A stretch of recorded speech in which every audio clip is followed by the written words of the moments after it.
Property पत्रिका सांगली जिल्हा तासगाव कवठेमंकाळ हायवेपासून फक्त बरोबर 1 किलोमीटर आल्यानंतरनं डांबरी रोड टच 8 एकर जमीन विकायची आहे. आणि पुढं ह्योच रोड इकडे मळणगाव गावाला जातोय. इथून 2 किलोमीटर गेले की पुढे तिथं मळणगाव गाव आहे. पूर्ण पाण्याची व्यवस्था वर्ग 1 ची जमीन आहे. टायटल क्लिअर आहे. एकच मालक एकच उतारा आहे. डॉक्युमेंट सगळे क्लिअर आहेत. टायटल क्लिअर असलेली जमीन विकायचे. जमिनीची जे काय प्राईज आहे ते तुम्हाला व्हिडिओच्या लास्टला सांगेन. तर जमिनीची जे काय डिटेल आहे आपण ते बघूया आता. टोटल 8 एकर जमिनीत 5 एकर द्राक्षबाग आहे. द्राक्षबागाचं पीक आता ऑलरेडी गेलेलं आहे.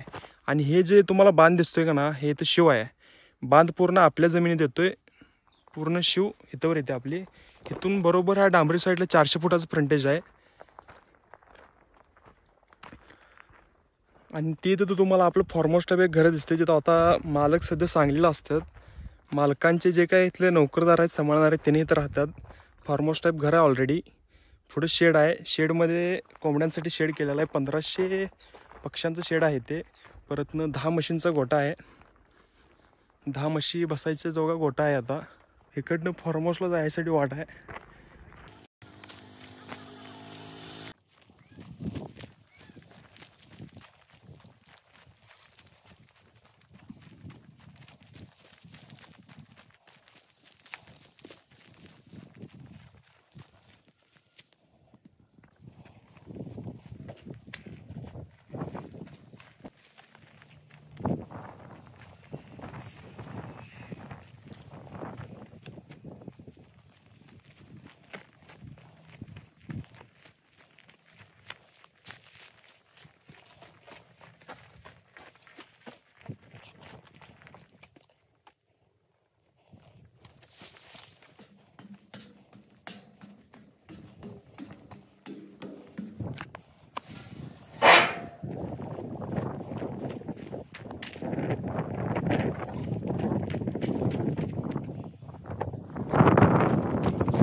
हे तुम्ही द्राक्षबाग बघताय. पुढून डांबरी रोडाची गेलेला आहे.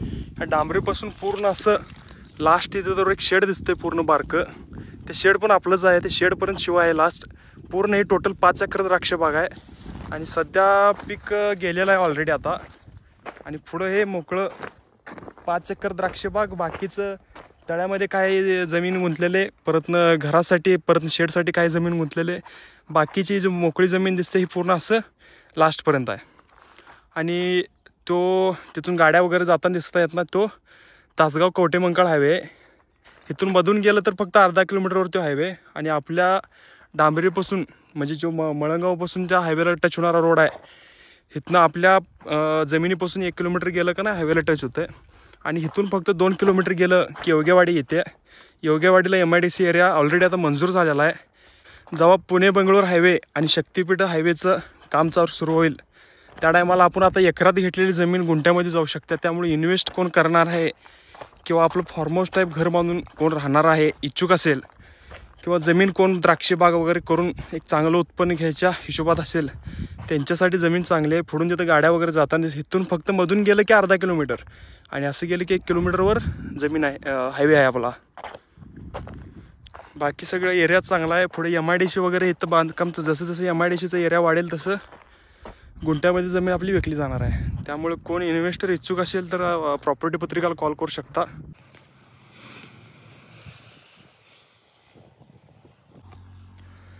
ह्या तळ्यापासून असं घरापासून त्या रोडपर्यंत असं आपली पूर्ण मोकळी जमीन मोकळी ठेवलेली आहे. इथं पोल्ट्रीचं शेड वगैरे करायचं असं नियोजन होतं ओनरचं, पण ते काही झालेलं नाही. तर कोण घेऊन पोल्ट्री वगैरे सांभाळू शकते किंवा कोण त्या व्यवसायात असेल तर घेऊन करू शकता. चांगली जमीन आहे. माती मुरमाड आहे पण पिकाऊ आहे. जर खत पाणी वगैरे केलं की चांगली पिकायसारखी जमीन आहे.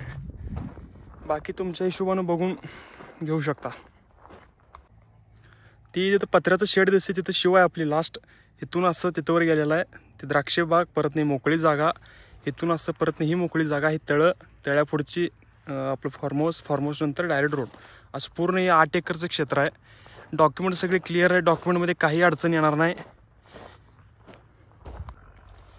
ही काळे द्राक्षाची बाग आहे आणि इथं बघू शकता बाग गेलेले आहे. इथं एक एक एक घड राहिलेले आहेत आधीमध्ये छोटे छोटे.